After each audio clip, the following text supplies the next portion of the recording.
Si hay algo que obstaculiza el crecimiento de un creyente, su servicio en la expansión del reino de Dios, es el desaliento. Cuando estamos desalentados, las metas nos parecen inalcanzables, pensamos que ni siquiera vale la pena intentarlo. No vale la pena seguir luchando contra ese pecado en particular. No vale la pena querer desarrollar el hábito de leer mi Biblia todos los días. No vale la pena dedicarme a servir a los hermanos en la iglesia si a final de cuentas ni siquiera lo agradecen. ¿De qué sirve tratar de seguir llevando el evangelio a los perdidos si este mundo va de mal en peor? Si este mundo rechaza en una forma decidida y agresiva todo lo que el cristianismo valora, todo lo que el cristianismo defiende, mis hermanos, el desaliento nos paraliza, el desaliento nos roba la esperanza, nos lleva a pensar que todo esfuerzo es inútil, que no tenemos ni las capacidades, ni los recursos, ni los dones para lograr cambios significativos, ni en nosotros ni en otros. La buena noticia para el creyente es que hay remedio para el desaliento. Y eso es lo que yo espero mostrar en el pasaje que vamos a considerar en esta mañana, que ya leímos hace un momento, Ageo capítulo 2 versículos 1 al 9, continuando con esta serie expositiva en este libro del Antiguo Testamento. Como hemos visto, hasta aquí en el año 537 antes de Cristo, un grupo de israelitas regresaron del exilio para reconstruir la ciudad de Jerusalén, para reconstruir el templo que habían sido devastados por Nabucodonosor unos 66 años antes. Y tan pronto llegaron a Judea, comenzaron a trabajar con mucho ánimo, pero por diversas razones al año siguiente abandonaron el proyecto, se enredaron cada vez más en sus propios asuntos y el templo permaneció en ruinas por unos 16 años. Estos israelitas pusieron sus intereses personales por encima de la gloria de Dios. Pusieron sus intereses por encima de la presencia de Dios en medio de ellos. Pero nuestro Dios, que es un Dios de gracia, que es un Dios bueno, les envía al profeta Ageo y al profeta Zacarías para hacerlos recapacitar. Y dice en Ageo capítulo 1 versículo 14 que el Señor mismo despertó el espíritu de los líderes del pueblo, despertó el remanente de todo el pueblo por medio de su palabra, de tal manera, mis hermanos, que todo el pueblo completo, desde el más pequeño hasta el más grande, decidieron obedecer la voz de Dios. Fue una respuesta sorprendente al ministerio de Ageo. Pero al poco tiempo de haber reiniciado la obra, se enfrentaron con otro problema. Muchos de ellos tenían edad suficiente como para recordar la magnificencia del templo de Salomón. Y eso los desalentó profundamente, porque ellos sabían que no tenían los recursos para llevar a cabo una empresa de esa magnitud. Dice en Esdras capítulo 3 versículo 12 que muchos de los sacerdotes y levitas y jefes de las casas paternas, los ancianos, escuchen bien, que habían visto el primer templo, cuando se echaban los cimientos de este segundo templo delante de sus ojos, lloraban en alta voz, mientras muchos daban gritos de alegría. Aquí vemos el contraste. Los más jóvenes estaban eufóricos porque se había reiniciado la reconstrucción del templo, pero los mayores lloraban porque este nuevo templo les parecía demasiado insignificante. Estos israelitas necesitaban urgentemente unas palabras de aliento. Y si yo conozco un poco de la naturaleza humana, comenzando por la mía, yo estoy seguro que hay muchos aquí que en el día de hoy necesitan una palabra de aliento. Y eso es precisamente, mis hermanos, lo que nosotros tenemos en este pasaje que vamos a considerar en la mañana de hoy. Ahora, extrañamente, lo primero que hace Dios con este pueblo desanimado, con este pueblo desalentado, es enfrentarlos con la realidad de que el edificio que ellos estaban construyendo definitivamente no podía compararse con el anterior. Una forma rara, ¿verdad?, de alentar al pueblo. En otras palabras, mis hermanos, lo que estoy diciendo es que en vez de meter el problema debajo de la alfombra, lo que hace Dios es sacarlo a la luz y ponerlo delante de sus ojos. Y eso nos lleva de la mano a la primera enseñanza de este pasaje. Tratar de evitar la realidad no es la solución para escapar del desaliento. No metas la cabeza en el hoyo. Tratar de evitar la realidad, mis amados hermanos y hermanas, no es la solución para tratar de escapar del desaliento. Versículo 1 al 3. El día 21 del mes séptimo vino la palabra del Señor por medio del profeta Ageo diciendo: habla ahora Zorobabel, hijo de Salatiel, gobernador de Judá, y al sumo sacerdote Josué, hijo de Josadac, y al remanente del pueblo diciendo, es Dios que está diciendo: ¿quién ha quedado entre vosotros que haya visto este templo en su gloria primera? ¿Y cómo lo veis ahora? Tal como está, no es como nada a vuestros ojos. Dios les está diciendo: ustedes tienen razón. Este segundo templo no tiene comparación con la magnificencia del templo que construyó Salomón. Ahora, noten, mis hermanos, antes de entrar en materia, que en el versículo 1 se resalta el hecho de que este mensaje vino por medio del profeta Ageo el día 21 del mes séptimo. Y esta fecha es importante por varias razones. Por un lado, porque en el calendario hebreo este era el mes con más festividades religiosas y por lo tanto con muy poca actividad laboral. Al principio del mes séptimo se celebraba la fiesta de las trompetas. Unos días después, el día de la expiación, el Yom Kippur. Y 5 días más tarde, la fiesta de los tabernáculos. Desde el 15 al 22 del mes séptimo, los israelitas debían vivir en tiendas de campaña para recordar cómo Dios los había cuidado y protegido durante el éxodo. El problema es que en cada una de esas fiestas había que guardar días de reposo. No se podía trabajar. De manera que venía una festividad tras otra y el proyecto de construcción, que apenas había comenzado un mes atrás, estaba detenido. Pero esta fecha también es importante porque según Primero de Reyes capítulo 8 versículo 2 fue precisamente en el mes séptimo que Salomón inauguró el primer templo. Así que era muy probable que estos israelitas se sintieran frustrados y nostálgicos. Las dos cosas.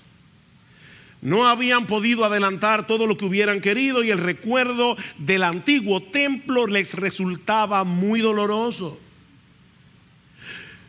Mis hermanos, cuidado con la nostalgia. Cuidado con la nostalgia. Porque puede resultar muy peligrosa. Hay personas que viven ancladas en una supuesta era dorada de la historia de la iglesia. Y piensan que la iglesia de ahora no sirve. Me hubiera gustado vivir en la época de la iglesia primitiva, o me hubiera gustado vivir en el tiempo de Whitefield o en el tiempo de Spurgeon. Y entonces miran a su alrededor lo que está sucediendo en muchas iglesias y se sienten profundamente decepcionados. Estaba recordando cuando pensaba en esto que hubo una época en esta iglesia Que ese era el sentimiento de la mayoría de los miembros que han estado aquí prácticamente desde el principio.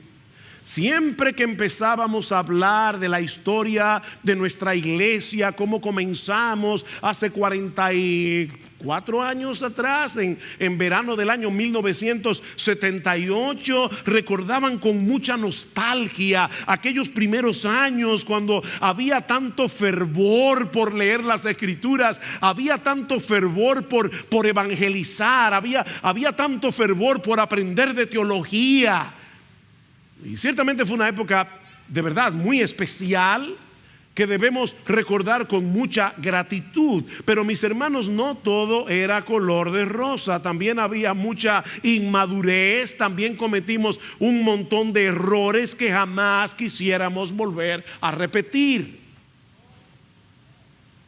Por eso alguien decía que la nostalgia es una extraña mezcla de mala memoria con una buena imaginación. Nosotros distorsionamos nuestros recuerdos del pasado. Y cuando esa nostalgia nos atrapa, produce en nosotros una sensación de desencanto. Y esa sensación tiende a paralizarnos. Nunca volveremos a experimentar lo que vivimos en esta época. Estos israelitas se habían dejado atrapar por la nostalgia de un pasado muy glorioso y estaban profundamente desanimados. Estamos perdiendo el tiempo. Nunca podremos equiparar este templo con el primero.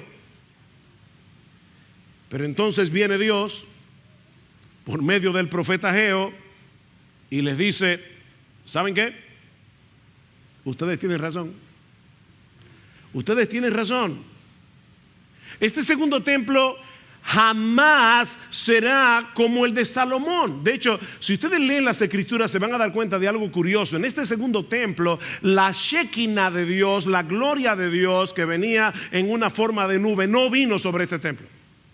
De hecho, el arca del pacto había desaparecido. En el lugar santísimo ellos no tenían arca del pacto. Este segundo templo ni en sombra tenía la gloria del primero. Y sin embargo, ahora Dios les dice: pero ¿saben qué? No deben desalentarse. No deben desalentarse. Y esto por dos razones. En primer lugar, porque el avance de la obra de Dios no depende de nuestros recursos y capacidades. El avance de la obra de Dios depende de su presencia en medio nuestro. El asunto aquí no es la magnificencia del edificio. El asunto aquí es la presencia de Dios. Noten el versículo 4. Pero ahora esfuérzate, Zorobabel, declara el Señor. Esfuérzate tú también, Josué, hijo de Josadac, sumo sacerdote. Y esforzaos todos vosotros, pueblo de la tierra, declara el Señor. Y trabajad, porque yo estoy con vosotros, declara el Señor. Conforme a la promesa que os hice cuando salisteis de Egipto, mi espíritu permanece en medio de vosotros, no temáis. El problema de esta gente era que estaban magnificando los obstáculos y minimizando a Dios. Mis hermanos, lamentablemente nosotros tenemos un Dios muy pequeño. Yo no estoy diciendo que Dios es pequeño, de ninguna manera. Yo estoy diciendo que el problema nuestro es que en nuestra mente nosotros minimizamos a Dios y magnificamos los obstáculos. La debilidad de estos israelitas era real. Su falta de recursos en comparación con los que tuvo Salomón en su tiempo era real. Pero a final de cuentas, ellos tenían lo necesario. Ellos tenían lo necesario. ¿Ustedes recuerdan cuál fue la palabra de David a Salomón cuando él iba a iniciar el templo? La construcción del primer templo. Esfuérzate, sé valiente y haz la obra, no temas ni te acobardes, porque el Señor Dios, mi Dios, está contigo. Él no te fallará ni te abandonará hasta que toda la obra del servicio de la casa del Señor sea acabada. Estas palabras son muy similares a las de Ageo en los versículos 4 al 5. Esfuércense, trabajen y no teman. Esfuércense, trabajen y no teman. No se queden ahí sentados esperando que lleguen tiempos mejores. Tomen la determinación de hacer lo que tienen que hacer. ¿Saben por qué? Porque se van a sentir mejor si hacen un esfuerzo. No, mis hermanos. Lo que tenemos aquí no es ese tipo de estímulo psicológico. Lo que estaba detrás de esa nota de aliento era una realidad mucho más trascendente y gloriosa que ellos debían contemplar con los ojos de la fe, porque yo estoy con vosotros, declara el Señor. Yo estoy con ustedes. Esfuércense, trabajen, no teman, porque yo estoy con ustedes, mis hermanos. Ese es el mensaje de Dios para mí y para ti. En nuestras propias fuerzas, nosotros somos menos que nada, pero amparados en el poder del Todopoderoso, mis hermanos, ¿habrá algún obstáculo que sea imposible de vencer? Esta semana, uno de los hermanos de nuestro grupo pequeño nos recordó una frase que Jerry Bridges usa en algunos de sus libros y que describe muy bien esa dinámica misteriosa de la vida cristiana. La frase es responsabilidad dependiente. Tú y yo necesitamos asumir una responsabilidad dependiente. En otras palabras, haz lo que tengas que hacer. No rehuyas tu responsabilidad, pero no cometas el error de hacerlo en tus propias fuerzas. Responsabilidad dependiente. Es la presencia de Dios con nosotros lo que hace la diferencia. Y es por eso que esta promesa se repite una y otra vez, una y otra vez, una y otra vez a lo largo de todas las Escrituras. Deuteronomio 31. Dios le dice a Josué: sé firme y valiente, porque tú entrarás con este pueblo en la tierra que el Señor ha jurado a sus padres que les daría. El Señor irá delante de ti. Él estará contigo. No te dejará, no te desamparará. No temas ni te acobardes. La misma palabra de Ageo.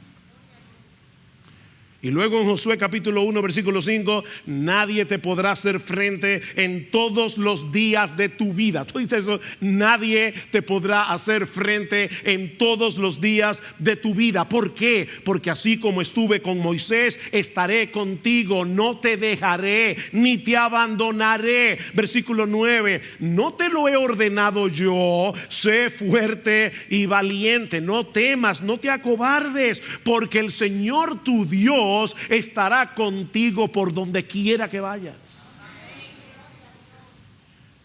No hay un lugar, no hay una esquina en todo el universo en el que nosotros estemos solos de Dios.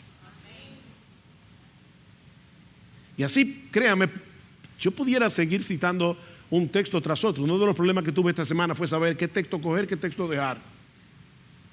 Esfuérzate, trabaja y no temas, porque yo estoy contigo. Versículo 5: conforme a la promesa que os hice cuando salisteis de Egipto, mi espíritu permanece en medio de vosotros. No temáis.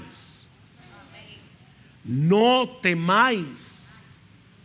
En vez de fijar sus ojos en las glorias pasadas del templo de Salomón y llenarse de una nostalgia paralizante, recuerden, le dice Dios, el pacto que yo hice con ustedes.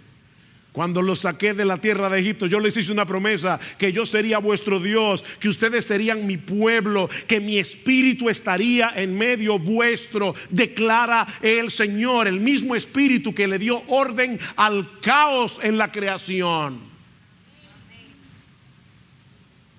Mi espíritu estará con ustedes. O como lo dice más adelante a través del profeta Zacarías. No es con ejércitos, es un texto muy conocido, no es con ejército, no es con fuerza, sino con mi espíritu, ha dicho Jehová de los ejércitos. Mis hermanos, la obra del Espíritu en nosotros no elimina nuestra responsabilidad. ¿Se dieron cuenta? Nosotros tenemos que esforzarnos. Nosotros tenemos que trabajar. Tenemos que hacer lo que tenemos que hacer. Pero sabiendo al mismo tiempo que en una forma misteriosa el Espíritu está moviendo nuestra voluntad y está haciendo eficaz nuestra labor. ¿Quién toma la decisión de trabajar? Tú y yo. ¿Qué pasó previo a eso? El Espíritu de Dios obró. Por eso es que Pablo dice en Efesios capítulo 2 versículo 10 que nosotros somos creados por Dios, nuevas criaturas, somos una nueva creación de Dios, y que Dios ha puesto delante de nosotros buenas obras para que anduviésemos en ellas, de tal manera que todo lo que hacemos después de convertidos es solo para la gloria de Dios. Es su gracia en mí, como cantábamos hace un momento. Así que anímate, mi hermano. ¿Tú viniste desanimado a la iglesia hoy? Pensando que tú eres un inútil. ¿Tú crees que tú eres un inútil? Bueno, déjame decirte, tú eres un inútil, pero Dios es todopoderoso. Y es increíble lo que Dios todopoderoso puede hacer con un inútil que se pone en sus manos. Es como dice, ese fue uno de los textos que vino a mi mente en esta semana, Isaías 41:14. No temas, gusano de Jacob. Qué alentador.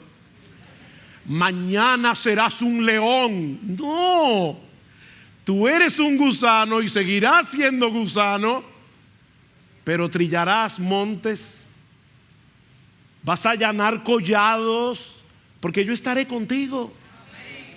Esfuérzate, mi hermano, anímate, mi hermano, porque no estamos solos. Nuestro bendito Señor y Salvador ha prometido estar con nosotros todos los días hasta el fin del mundo. No os dejaré huérfanos, dice Jesús a sus discípulos, vendré a vosotros. Y Él está hablando aquí no de la segunda venida, Él está hablando de la promesa de enviar su Espíritu. Nosotros somos el templo del Espíritu, nosotros somos la morada del Espíritu. ¿Tú te das cuenta, mi amado hermano y hermana, lo que eso significa? Si eres cristiano, el Espíritu Santo mora en ti, está obrando en ti y por medio de ti. Eso debería ser suficiente para sacarnos del pantano del desaliento. Pero Dios no ha terminado todavía de animarnos, sino que ahora nos dice en los versículos 6 al 9 que lo que hacemos para Él sirviendo a su pueblo es mucho más grande de lo que nuestros ojos pueden ver. ¿Qué era lo que estaba pasando con estos israelitas? Que ellos veían el templo y sentían que aquello era insignificante. Y ahora Dios les dice: permítanme abrirles los ojos para que ustedes tengan un vislumbre de lo que yo voy a hacer con ese esfuerzo que a ustedes les parece pequeño. Mis hermanos, lo que nosotros hacemos para la obra de Dios, lo que nosotros hacemos para el servicio de Dios, sirviendo al pueblo de Dios, va a tener repercusiones mucho más grandes de lo que nosotros ahora podemos percibir. Versículo 6.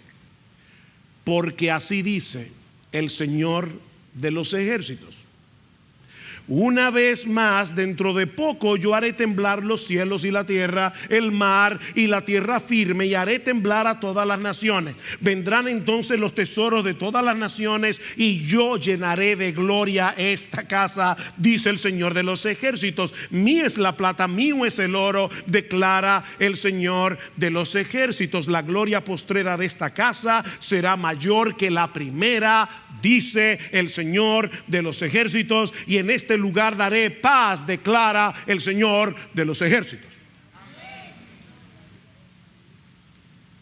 Noten que el versículo 6 comienza con un porque.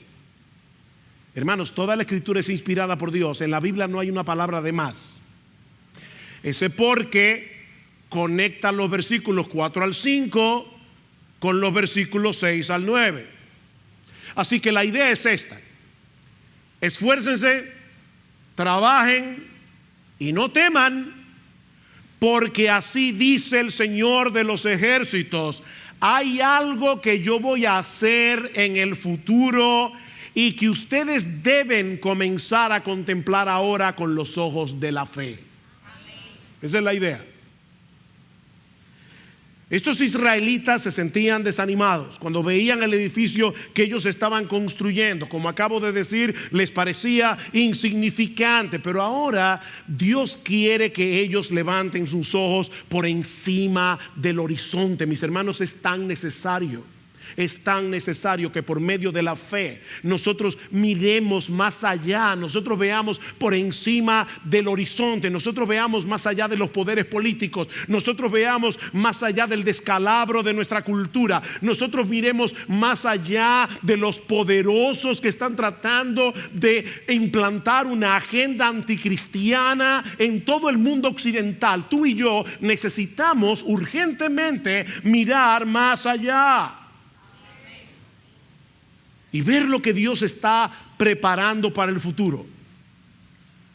Yo voy a hacer temblar los cielos y la tierra, el mar y la tierra firme y todas las naciones, dice Dios. Yo traeré los tesoros de las naciones hacia esta casa y la llenaré de gloria, de tal manera que su gloria postrera va a ser mayor que la primera. En otras palabras, lo mejor está por venir. Lo mejor está por venir. Alguien ha parafraseado este pasaje de esta manera: anímate, trabaja y no temas, porque todo lo que estás construyendo es más grande de lo que tus ojos ven. Todo lo que ves es un templo insignificante, como nosotros muchas veces miramos a la iglesia y eso es lo que vemos, un templo insignificante. Pero Dios promete tomar tu trabajo, llenarlo con su gloria y hacer que tus esfuerzos sean 1,000,000 de veces más de lo que jamás imaginaste.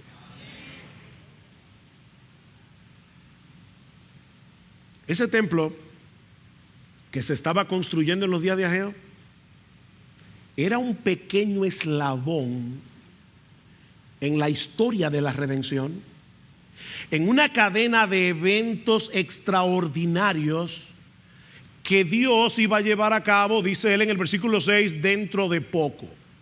Ahora, obviamente, hermanos, ese dentro de poco es en el calendario de Dios, no en el nuestro. Dentro de poco. Y como para Dios un día es como 1000 años, 1000 años es como un día. Es dentro de poco. Espérenlo. Yo voy a hacer temblar la tierra.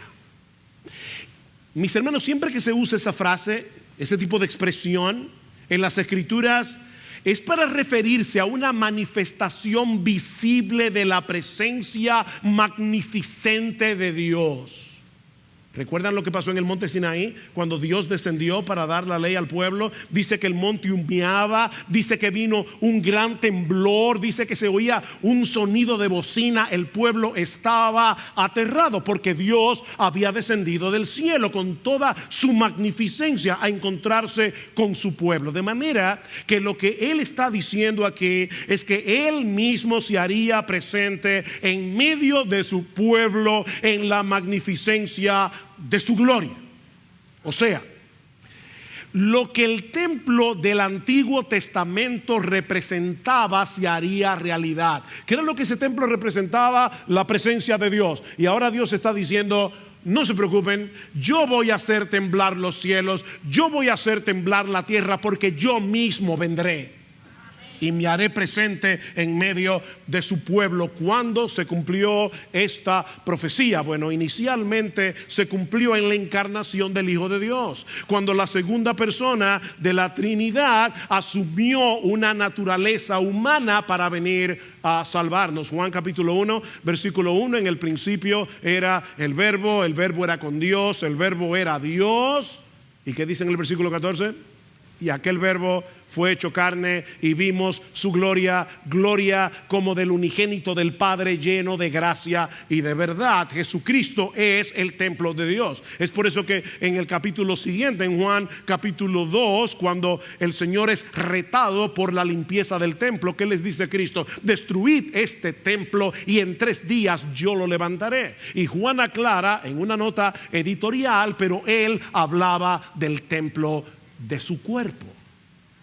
Él hablaba del templo de su cuerpo. Es por eso que en Mateo capítulo 12 versículo 6 Cristo le dice a los judíos, señalándose a sí mismo: uno mayor que el templo está aquí. Yo soy mayor que el templo. Mis hermanos, Cristo es el verdadero templo de Dios. Cristo es el lugar de encuentro entre Dios y los hombres. Es por eso que dice en el versículo 9 que en ese lugar Dios dará paz. Cristo es nuestra paz, dice Pablo en Efesios capítulo 2. Él es nuestra paz. Cristo nos reconcilió con Dios por medio de su muerte en la cruz. Cristo reconcilia a pecadores entre sí en la sociedad de la iglesia. Cristo nos concede la bendición de poder experimentar la paz de Dios que sobrepasa todo entendimiento. Él es nuestra paz. Mi paz os dejo, mi paz os doy. Es en ese lugar llamado Jesucristo donde el hombre puede experimentar verdadera paz.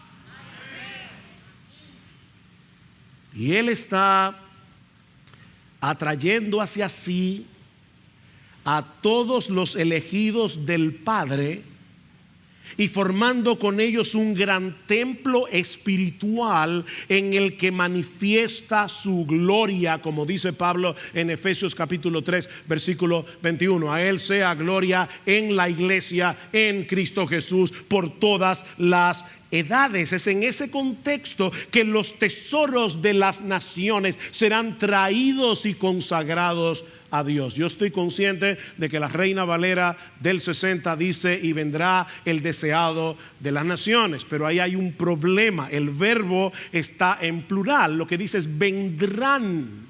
Vendrán los tesoros, vendrán lo deseado de las naciones. Nuestro Dios es soberano. Cristo prometió que Él habría de edificar a su iglesia y que las puertas del Hades no iban a prevalecer contra ella. Nada ni nadie va a impedir que aún los reyes de la tierra vengan y se postren, como dice en Isaías, delante del Mesías. Y al final en Apocalipsis dice que los reyes de la tierra traerán sus glorias al Mesías. Lo que estos israelitas de los días de Ageo estaban edificando representaba algo muchísimo más glorioso de lo que sus ojos podían ver. Mis hermanos, ese templo físico representaba al Dios encarnado, a nuestro bendito Señor y Salvador Jesucristo, que en unión con su pueblo, la iglesia, es el verdadero templo del nuevo pacto, formado de piedras vivas de todo tribu, pueblo, lengua y nación,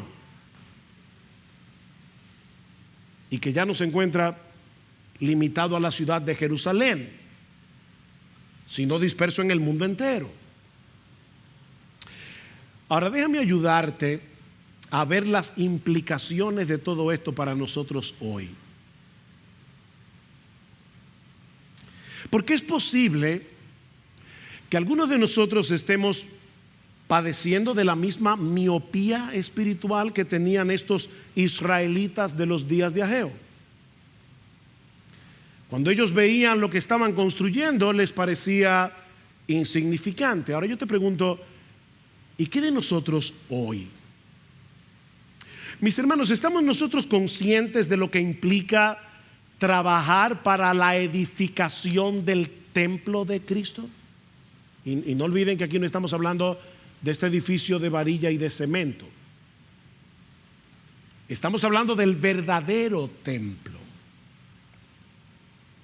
Pablo dice en Efesios 2 que los creyentes estamos siendo edificados, escuchen esto mis hermanos, es importante, sobre el fundamento de los apóstoles y profetas, siendo la principal piedra del ángulo Jesucristo mismo, en quien todo el edificio, ¿quién es el edificio? Nosotros los santos, los creyentes que estamos siendo edificados sobre la doctrina apostólica, en quien todo el edificio bien coordinado va creciendo para ser un templo santo en el Señor. Nosotros nos mudamos aquí, en este edificio, en el año 1998, si no me acuerdo mal. Del 98 hasta acá, este edificio no ha crecido ni una pulgada. Está del mismo tamaño. Sin embargo, el edificio que Pablo está describiendo en Efesios 2 es un templo que crece. ¿Se dieron cuenta? Dice, bien coordinado, va creciendo para ser un templo santo en el Señor. Este es un edificio que crece. Porque la iglesia no solamente es un edificio, sino que también es un cuerpo. Estas dos metáforas, estas dos figuras se complementan entre sí. Y Pablo nos explica cómo es que ocurre ese crecimiento de este edificio que es también un cuerpo, que es el templo de Dios, que es la iglesia del nuevo pacto. ¿Cómo ocurre eso? Bueno, sucede de esta manera. Dios le da a esa iglesia pastores y maestros. ¿Y qué hacen esos pastores y maestros? Enseñan la palabra y equipan a los santos para que los santos hagan la obra del ministerio. Y dice más adelante que todos nosotros, óyeme, miembro de Iglesia Bíblica del Señor Jesucristo, si tú eres miembro de esta iglesia, yo no estoy hablando de tu vecino, estoy hablando de ti. De ti, que tu nombre está en una lista de miembros de esta iglesia. Todos nosotros, dice Pablo, hablando la verdad en amor, podamos crecer en todo en aquel que es la cabeza, esto es Cristo, de quien todo el cuerpo bien concertado y unido entre sí por todas las coyunturas que se ayudan mutuamente según la actividad propia de cada miembro, el cuerpo recibe su crecimiento para ir edificándose en amor. Cada miembro tiene sus propios dones, cada miembro ocupa su lugar, cada miembro tiene algo que hacer aquí. Mi hermano, mi hermana, tú te das cuenta que al hablar la verdad en amor a algún hermano, algún miembro de tu iglesia, tú estás puliendo esa piedra viva para que el templo de Cristo siga creciendo en gloria y hermosura. ¿Sabes que hay algo curioso en el Antiguo Testamento? Y es que en el templo de Salomón las piedras debían ser pulidas en la cantera, porque Dios dijo: yo no quiero ruido en la construcción del templo. Así que todo el ruido era en la cantera, donde las piedras eran medidas, eran pulidas y entonces eran traídas y colocadas exactamente en el lugar que le correspondía. Bueno, mis hermanos, esta es la cantera del templo que Dios está construyendo en la gloria. La piedra va a llegar allá pulidita. Pero ahora te toca a ti y me toca a mí hacer ese trabajo, porque nosotros estamos construyendo un templo. Puede que te parezca algo insignificante consolar a un creyente en medio de su aflicción, o corregir a un hermano que tú percibes que puede estarse extraviando, o ayudarlo de cualquier manera en su proceso de santificación. El cristianismo es un proyecto de comunidad. Nadie crece solo. Somos una familia. Y no son los pastores. Es increíble cómo los hermanos inmediatamente piensan que si alguien está andando mal, bueno, los pastores. Sí, los pastores tenemos un trabajo que hacer, y tú también. Somos un cuerpo, somos un equipo, somos una familia, donde todos nos preocupamos por todos. Y si lo miras con los ojos de la fe, te vas a dar cuenta que tú estás contribuyendo con algo extraordinariamente glorioso, que verás en todo su esplendor cuando nosotros estemos en la presencia misma de Dios. Es interesante que el autor de la carta a los Hebreos cita a Ageos 2. Ageo 2:6. Y nos dice en los versículos 26 al 27 del capítulo 12 que el cumplimiento final de esa profecía será una realidad cuando esta vieja creación sea completamente restaurada en los cielos nuevos y en la nueva tierra. Por eso yo les decía que el cumplimiento inicial de esa profecía se cumplió con la primera venida de Cristo. Pero el cumplimiento final de esa profecía será cuando Cristo regrese en gloria. ¿Recuerdan Mateo? Dice que los cielos se moverán como con un estruendo, toda la tierra será removida. Lo que dice Ageo: Dios hará temblar los cielos y la tierra. Y dice el autor de los Hebreos que cuando Dios haga eso en la segunda venida de Cristo, las cosas movibles de este mundo se evaporarán y solo permanecerá lo permanente. Los poderes políticos, los poderes de la ONU, de yo no sé cuánta cosa, eso es movible, eso se va. Pero Cristo permanece, el evangelio permanece, la iglesia permanece. Lo inamovible se va, queda lo permanente. Y por eso dice el autor de la carta a los Hebreos: nosotros entonces, que vamos a heredar un reino inconmovible, tengamos gratitud y mediante ella sirvamos a Dios. Miren hacia adelante, levanten sus ojos por encima de la línea del horizonte. ¿Y saben lo que va a pasar? Que se van a animar ahora a hacer lo que tienen que hacer. Ese es el punto. Me encanta como lo dice Apocalipsis 21, versículos 9 al 11. Dice que en ese momento la iglesia estará ataviada en todo su esplendor, como la novia, la esposa del Cordero. Y lo que más me encanta es la primera línea del versículo 11: teniendo la gloria de Dios. Sí, esa iglesia que ahora te parece tan débil, esa iglesia que ahora te parece tan insignificante, tendrá la gloria de Dios. Eso es lo que nosotros estamos trabajando para eso. ¿Ven? No mires, mi hermano, lo que la iglesia es ahora. Lo que Ageo le estaba diciendo a los judíos de aquellos días era: mira lo que viene, mira lo que esto va a hacer en la historia de la redención. Bueno, mis hermanos, lo que yo le estoy diciendo en esta mañana es: ¿tú quieres salir del pantano del desaliento? Mira lo que esto va a hacer en el día del Señor. Decía C.S. Lewis que si nosotros tuviéramos la capacidad de ver a un creyente ya glorificado, nos sentiríamos tentados a adorarlo.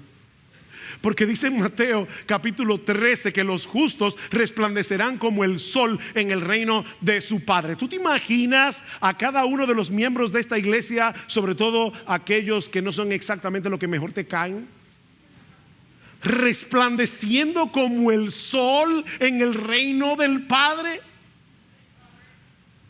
Eso es impresionante. Pero ¿saben qué? Lo que Pablo dice en Efesios es que esa obra de hermoseamiento ya empezó. Cristo le está haciendo ahora. Es ahora. Maridos, amad a vuestras mujeres como Cristo amó a la iglesia y se entregó por ella para santificarla. Cristo está santificando a la iglesia. Ajá, ¿y cómo es que Cristo está santificando a la iglesia? Por medio de la labor de los mismos miembros de la iglesia, Efesios 4. ¿Se perdieron? ¿O los perdí? Cristo está haciendo algo en su iglesia, en sus verdaderas iglesias, y lo está haciendo a través de la iglesia, a través de sus miembros. Cuando cada uno pone su don en operación, cuando cada uno hace lo que tiene que hacer. Algunos tendrán una labor muy visible, los que predican, los que enseñan. Otros simplemente pasarán totalmente desapercibidos porque en una forma informal, privada, están discipulando a un creyente. Están llamando por teléfono a un hermano que no están viendo aquí sentado porque les preocupa que se esté descarriando. Exhortaos los unos a los otros, Hebreos capítulo 3, exhortaos los unos a los otros entre tanto que se dice hoy, para que ninguno de vosotros se endurezca por el engaño del pecado. Nadie sabe que este miembro llamó a este miembro. Es algo privado, no es algo público, pero mis hermanos, nosotros estamos construyendo algo impresionante.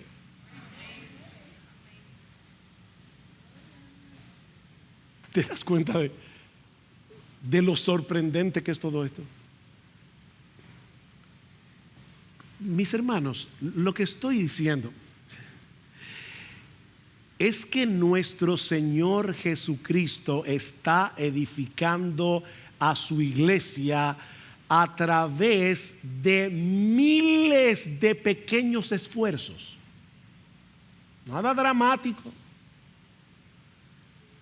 Miles de pequeños esfuerzos llevados a cabo por personas débiles como tú y como yo.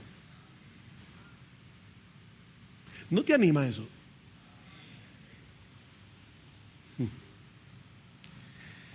Como los israelitas de los días de Ageo,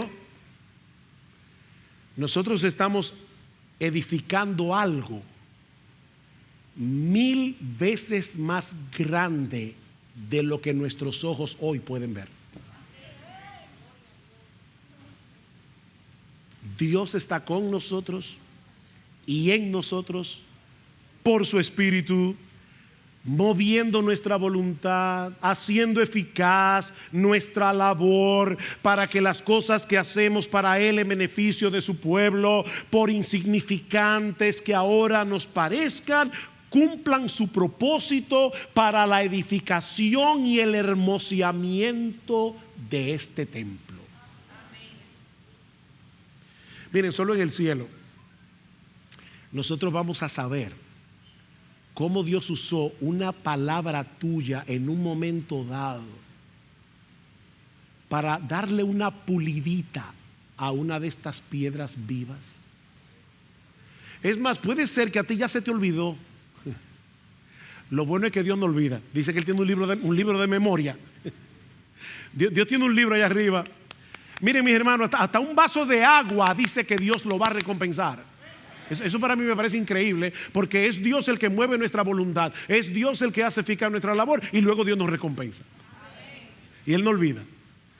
Aquí la gente sí olvida, pero Dios no. Él tiene buena memoria. Y ahora yo te pregunto, ¿tú crees eso? ¿Tú crees eso? ¿Tú crees que Cristo puede edificar y hermosear esta iglesia bíblica del Señor Jesucristo a través de ti, a través de ti, a través de ti, a través de tú crees eso? Dice Pablo en 2 Corintios 12:9 que el poder de Dios se perfecciona en nuestra debilidad. Aunque en este momento seamos incapaces de ver el resultado final de nuestro esfuerzo. Es por fe que andamos, no por vista.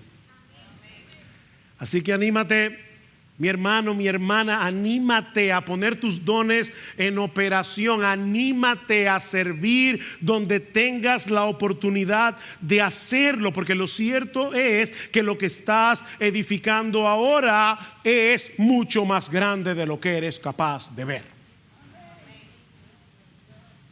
Ya me lo dijo, pastor, y te lo repito otra vez. A Pablo no le era molesto repetir la misma cosa y a mí tampoco. Es que yo quiero que tú trabajes por fe. Eso es como los maestros de niños. Yo admiro a los maestros de los niños. Yo no me acuerdo quién era mi profesora de primaria, de tercero de primaria. No recuerdo quién era, ni cómo se llamaba. Mi hermano Eric tiene una memoria de elefante, él se acuerda de todo eso. Yo no me acuerdo de nada. Pero yo solamente sé una cosa, y es el hecho de que todos mis maestros en la escuela poco a poco fueron contribuyendo con un poco de conocimiento, un poco de conocimiento, un poco de conocimiento. Ya yo no me acuerdo quiénes son, no me acuerdo qué fue lo que me enseñaron, pero todo se fue acumulando y de algo sirvió hasta el día de hoy. ¿Eso pasa con la iglesia? Eso pasa con la iglesia, un poquito aquí, un poquito acá, un poquito allá. Y Dios va obrando a través de ese poquito, ese poquito, ese poquito, ese poquito, para edificar a su iglesia. Y tú eres parte de eso. Y cuando lleguemos a la gloria, Dios te va a decir: bien, buen siervo y fiel. En lo poco fuiste fiel. Nadie lo notó, pero ven, entra en el gozo de tu Señor. Entra en el gozo de tu Señor. Así que, mi querido hermano, mi querida hermana, no hay razón para que sigas sumergido en el pantano del desaliento. Estoy usando obviamente la figura de Bunyan en el proceso del peregrino. Nuestro Dios ha prometido estar con nosotros y llevar a cabo su obra por medio de nosotros. Sí, nos vemos débiles, nos vemos pequeños, porque lo somos.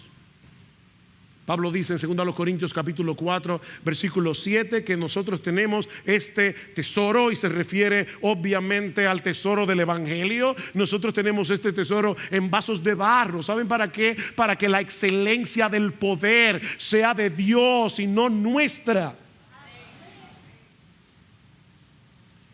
Oh, quiere el Señor abrirnos los ojos de nuestro entendimiento,